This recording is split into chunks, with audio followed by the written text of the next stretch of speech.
What's going on, everybody? My name is Colton, and welcome to my Week 9 NFL picks. It did finally happen after we've been cruising along. Last week did finally take a bit of a hit. Ended up going 5-8 overall, losing the lock of the week for the second straight week. So did not perform great last week, but we hope to bounce back. Taking a quick look back at week number 8. It started off great with the Chargers dominating on Thursday Night Football. The Dolphins covered easily. They went outright by 24 points. The Bills rolled the Panthers. It was all looking great, and then it kind of got hairy. The Bears, that was a late switch once I found out Lamar wasn't playing. I went to the Bears, getting 6.5 here on ESPN, and that obviously did not come to fruition. The Ravens end up winning despite not having Lamar. Texans was a good pick, but then it's Giants plus 7.5. Bengals blew the game against the Jets. The Browns hung around for the first half, but they couldn't deliver. The Saints was my lock of the week, and boy, two of my worst locks in the history of me doing locks of the week. 2 weeks ago, the Jets, and last week, the Saints. So I'll own those two. Cowboys, another pick I really liked, did not cover, didn't come close to covering. Titans get blown out. Steelers lose after leading much of that first half, and then I did get the Chiefs minus 10.5 on Monday Night Football. But overall, again, 5-8 week, first losing week of the year. We try to bounce back now as we go into week 9, but first, let's look at the overall. So like I said, 5-8 last week brings us to 71-50 on the season. Still a nice 21 games over 500, but definitely need to bounce back this week. 5-3 in locks, losing 2 straight, not great. 371 and 287 overall, and all-time locks 26, 17, and 1. So we start in Miami for Thursday Night Football. I'm recording this before that game goes live here on Thursday. Lamar Jackson is back, and I am going to be going on the Dolphins despite that. I think Lamar will look fine. I think the Ravens will win this game, but again, the Dolphins are a team where as long as they're not playing in a cold weather environment or a weather game or anything along those lines on the road and those tough environments, I'm fine if I'm getting this many points. The Ravens defense did respond pretty well after the bye week and looked pretty solid against the Bears. I'll give them that, but I do worry about their ability to show that every week. If Miami can get a little bit of this momentum carried over from the Atlanta game, I think that can put them in position to cover this game. Similar to last week when I took the Dolphins, I was worried about the run defense, and Bijan just didn't get enough touches. The Falcons, I think, had a pretty bad game plan, and they didn't adjust. I don't think that'll happen here. Lamar and Derrick Henry will probably run quite a bit. My thing is maybe Lamar doesn't run quite as much coming off the hamstring injury. I don't know. It's not one of my favorite picks of the week, but I will take the Dolphins plus 7.5 to kick off week number 9. All right, next we got the Bears and the Bengals, two teams coming off very disappointing losses. The Bears, of course, falling to the aforementioned Ravens, and the Bengals blowing a game to the, at the time, winless Jets. So a tricky one here in Cincinnati. The Bears are favored by 2.5, and as you can see, I am on Chicago in this spot. I think the Bears will be able to take advantage of that very poor Bengals defense. I mean, they gave up over 500 yards to the New York Jets. You can't feel comfortable taking them. The Bears defense hasn't been great either, but at least they are more consistent with their turnovers and getting the other team to make mistakes. And I think in this spot, Joe Flacco will take some chances. If he gets a little bit sloppy with the ball, I think the Bears can come away with some key takeaways. Chase Brown did look nice. I would continue to start him in fantasy just because I think he's going to start to turn on now with a bit of a consistent offense.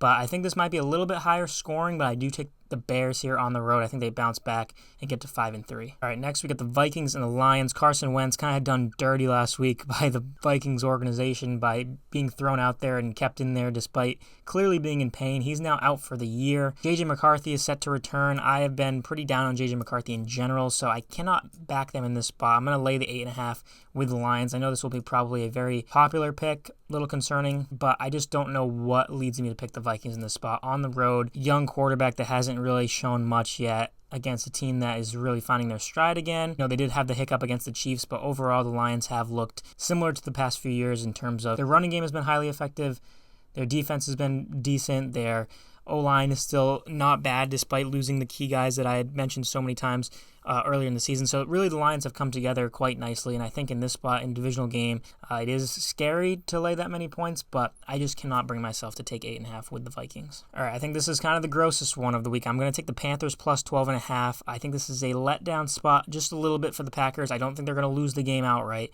but I do think 12.5 is a bit swollen of a number. It's probably not going to be Bryce Young. It's going to be Andy Dalton, it looks like, again. Don't feel great about that, but we just saw probably the bottom of the barrel with the Panthers last week against the Bills. I don't think they're that that bad even with Andy Dalton. I think they will find a little bit of success this week in keeping this thing close. Their defense has been kind of feast or famine, a little up and down. I think if they can just bend but don't break in this game, keep the Packers to the long drives that end in field goals, I think 12.5 is just enough to have a Packers win by like 10 points. I just want to be on that side of it because I think Panthers off a brutal loss and the Packers off an emotional win in Pittsburgh, I think it culminates to a point where this will be a battle that you don't expect. I think the Packers look up and this is a lot closer than they'd like it to be late in the game. So give me Carolina on the road. I also like a Ted McMillan touchdown perhaps this week. All right, second straight week back on the Titans. I'm taking them plus 9.5. This screams like a classic Chargers letdown game. I was even considering, as crazy as this is, taking the Titans outright.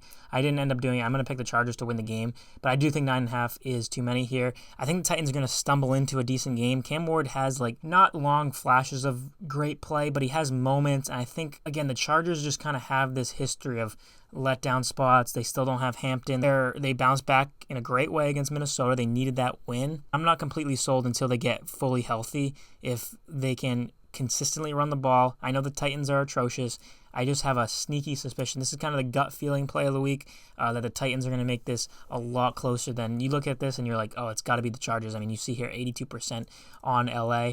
I just don't think so. I think the Titans are going to keep this, similarly to the Panthers, a ugly, gross, somehow close game. It feels gross taking Carolina and then Tennessee back-to-back, but I'm going to do it. Give me the Titans plus 9.5. I'll take that cushion. All right, Falcons and Patriots, another one. I'm going with a lot of dogs in a row here. I was originally looking at this week and seeing way too many favorites, but then I kind of started thinking about it, and I actually do like these 3 consecutive spots with the dogs. I'm taking the Falcons plus 5.5. Patriots, another team that's been absolutely rolling. The Falcons, if they get Michael Penix back, I think they will move the ball pretty well on this New England defense. I think they're gonna pound Bijan Robinson. Patriots have given up, chunk plays at times. It hasn't been, beautiful on that side of the ball week to week. Marcus Jones has been tremendous. There's been a lot of standouts, but as a whole, I still trust the Atlanta offense to do enough. They're so up and down. I'll admit that. I think this is the right spot to get back on them, under 500 now, kind of feeling that desperation. The Patriots really feeling themselves. I think these are actually 3 straight kind of situational spots here where it's just tough in the National Football League to week, those highs and lows do come. And I think this might be a higher one for the Falcons. I think they can actually win this game on the road and surprise the Patriots. I don't think the Patriots are going to go 15-2, and they're going to win a lot of games. They have a pretty light schedule ahead. I think this is a slip-up spot potentially. I did think they would have a sleepy spot against Cleveland and just barely beat them. They handled business. If they do it again this week, props to them, but I do think the Falcons at least stay within that number. All right, yet another game I switched off of. I was on the 49ers minus 2.5, but I'm going to take the Giants. I'm just such a big Jackson Dart guy at this point, and I think the loss of Cam Scatterbo is emotionally a big hit to this team, but I do think Tyrone Tracy can fill that role. He was the guy that was supposed to be the running back 1 to begin with, so he's not like some slouch. I think he will run the ball pretty well. The Niners, I don't know how many weeks in a row I can say it. They're still banged up. Brock Purdy or not, it continues to look like it'll keep being Mac Jones, but if Brock Purdy comes back, I'm still going to take the Giants here. I do think that defensive front can wreak havoc on whoever's playing quarterback for the 49ers. Wish I got a 3.5 instead of the 2.5, but I'll take the Giants here.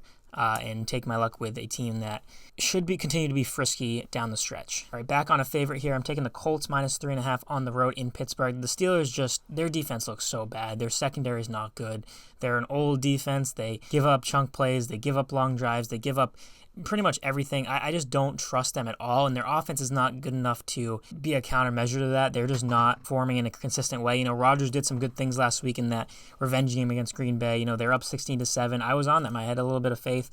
I just don't know if I have that anymore with Pittsburgh. And the Colts, at some point, I know their schedule hasn't been like a gauntlet, but at some point you just got to say, hand up, this is a really good football team. Daniel Jones is just a good quarterback now. Tyler Warren, Michael Pittman, Alec Pierce, and then, of course, Jonathan Taylor just doing their thing. I trust that offense more than most offenses in the NFL right now because they have shown the ability to just scheme together great drives, great play design. Shane Steichen's been amazing. I trust Indianapolis a ton. I would continue in fantasy to start all those guys. In this spot, I would take all their overs like Tyler Warren, Michael Pittman Jr., not any of those guys. Jonathan Taylor should continue to have a field day. I like this Colts team a lot, and I think they go into Pittsburgh and can beat them by 4 or more. All right, another unpopular pick probably here is the Houston Texans minus 1.5. Listen, I took them last week in an unpopular situation against the 49ers, and they came through, and I think they do it again here. Still that same kind of desperation. They started the year so poorly that they have to fight for their season potentially every week. You can't keep dropping games. The Colts are pulling away with the division. The wild card, will still be competitive. They need to get games like this against another team that could be in that wild card scenario. The Broncos, who are 6-2, they've had some fluky outcomes. I don't want to say fluky, but I want to say some fortunate outcomes, attributed to them. They've played some good football, but that game against the Jets in London, that was so sloppy. They need that crazy comeback against the Giants. They did have a pretty good start to finish game last week against the Cowboys, but going against Houston, this is a much, much, much better defense than what they just saw against Dallas. I think this Texans defense is for real. That front should get after Bo Nix all day, and I think if they can create some turnovers on the back end, then it could be a long day for Bo Nix. So give me the Texans. I still don't fully trust that offense, but give the ball to Woody Marks a little bit more, get him going. I would look for him to score a touchdown in this game. And I think the Texans win a 17-10, 17-13 type game, low scoring. Probably would look at the under as well in this spot. All right, into the 4 o'clock window, we got the Jaguars at the Raiders, and this one is weird. I think, both these teams are off a bye. I'm going to take the Raiders. I'm going to take another chance with them, plus 3.5. I don't think this will be clearly not a popular pick either, but Brock Bowers should be returning. They get Jacoby Myers probably back. I think they have some weapons. I still think the ceiling of this Raiders team should be a lot higher than what they've shown. I'm not saying they're going to be, a playoff team at this point or anything, but I really expected them to be better, and I think Pete Carroll will wake this team up after losing 31-0 to the Chiefs. They have some time to, get their heads right, get some guys back. This should be the spot that they go out and at least keep this thing close. I mean, at home, if this is their season, this is a desperation spot if there ever was one for this Las Vegas team. I expect a big day out of a lot of those key offensive players. Geno Smith, this is now or never. Go show up at home off the bye week. Give me the Raiders. All right, Spencer Rattler has been benched. I sang his praises for weeks. He started to struggle more and more now. So they turned to Tyler Shuck. Rams are favored by 13.5, and this might be the most comfortable I've felt laying this big of a number in a long time. I just think off a bye week, Sean McVay, an offense that'll be clicking. New Orleans on the road with that young quarterback. This is a tailor-made spot for the Rams to just beat down the Saints. So not a lot of analysis, not a lot of things that I'm keying in on. I just think this is simply a vastly better team against a quarterback that will not have it figured out, and that defense will be a nightmare for him to face. So I think the Rams can win this game like 38-10, kind of similar to what the Seahawks did to the Saints earlier in the year. So give me the Rams to just boat race New Orleans at home. I've been on the Saints a lot, but I'm off of them now, and with the Rattler benching, I have to wait and see what we see out of Tyler Shuck. All right, game of the week, Chiefs and the Bills. We've seen this time and time again, Mahomes versus Allen. I think this is going to be another great one, another classic in Buffalo. I'm going to take the Chiefs minus 1.5 because I think this team is really rounding into form at this point. Since Rashee Rice has come back, this offense has taken that next step. Travis Kelce's looking good all of a sudden. Kareem Hunt is back healthy now. Pacheco, it was banged up. We'll see what his status is, but I think Brashard Smith, they got other guys there. Xavier Worthy and Rice just give them such a speed advantage against every defense. This is not a fun team to match up against. So give me the Chiefs. I think Buffalo suffers another tough one. At least it's not in the playoffs this time right yet. I think after this week we see them ascend in the power rankings. People really start recognizing this team as similar to all the previous Chiefs teams. And this one might be as good of an offense as they've had since Tyreek Hill left. So Chiefs all day here. I think it's going to be a great one, but give me Mahomes late. All right, then we got the Seahawks and Commanders. I am going to take the Seahawks minus 3.5. This team's off a bye as well. Commanders, now, they should be getting Jaden Daniels back. I'm not 100% sure on that. I've seen some conflicting things. Some people think he's going to play. Some people think he's not. Regardless, I'm going to take the Seahawks here. The Seahawks have been dominant on the road under Mike McDonald. I think JSN is going to have another field day against this Commanders secondary. I think Darnold goes for 2 or more touchdowns easily. I think Kenneth Walker can get really going in this game. I know it's been a weird split with him and Charbonnet. Charbonnet's been good, especially at the goal line, but I think Walker has a decent day as well. Terry McLaurin for the Commanders, that'll continue to plague them, the injuries on the offensive side. So give me the Seahawks to go into Washington and continue their road dominance under Mike McDonald. And finally, Monday Night Football in Dallas. The Cowboys laying a short 2.5. You see everybody's going to be on the Cowboys here, and I gotta follow that. I'm going to take the Cowboys. I've been picking them for the past, I don't even remember the last time I picked against them. I've been really kind of infatuated with this offense and how good they can be with CeeDee Lamb, George Pickens, Javonte Williams has been great, Jake Ferguson, and of course Dak's been playing well. So, they had a tough task last week against the Broncos, who are a great defense, and the Cowboys defense completely failed them yet again. So in this spot, I think this is going to be a high-scoring game. I would definitely look to the over. I think the ball will be flying all around. Kyler Murray off the bye week as well with his Cardinals team. I think they will be throwing the ball all over the yard. So expect a ton of yards and points in this game, but I do trust the Cowboys a little bit more. offensively down the stretch, and the Arizona defense doesn't stick out to me as a real difference maker in a game like this. So give me the Cowboys to win by a field goal or more. All right, lock of the week. Again, 5-3. We started 5-1, and now I'm getting a little now I'm hesitating a little bit. So I was gonna go with, all right, I'm gonna do it anyway. It's gonna be a public pick, and it's not. All right, I'm gonna do it anyway. It's gonna be a public pick. It's gonna be a square pick, but I'm gonna take the Cowboys -2.5 as my lock. I just don't trust this Cardinals team at all, and I think the Cowboys will come out firing. It's gross because of how popular it's gonna be, and to make that my lock is sketchy as hell. I just don't trust this Cardinals team at all, so I'm gonna rip it. Try to get back on the win column in these locks of the week. So give me the Cowboys on Monday Night Football. All right, guys, thank you so much for watching. Be sure to leave a like and subscribe if you enjoyed. Let me know what you guys think is gonna go down in week number 9. We're going to try to get back on track after a tough week 8, and I will see you guys all very soon. Thanks so much. Later.